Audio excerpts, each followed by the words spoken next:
Hello दोस्तों, नमस्ते, प्रणाम। कैसे मान लो आप लोग, उम्मीद करते नहीं अच्छे हो। खोलो दोस्तों, आज हम आप लोग के एक बहुत ही सुंदर कजरी गीत सुनाते हैं। आप लोग के कैसे लगे कमेंट करो। आप पूरा वीडियो देखी लो प्लीज, हाथ जोड़ के रिक्वेस्ट करता नहीं। जेठनी मिली नहीं मरे मन के, सासू हमें दे तू लगाई ना।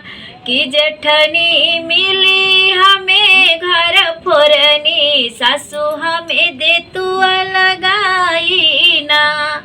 सास ससुर से झगड़ा लगावे, दिन भर घर में कलह करावे। सास ससुर से झगड़ा लगावे, दिन भर घर में कलह करावे। कि जेठनी मिली नहीं मोरे मन के, सासू हमें दे तू लगाई ना।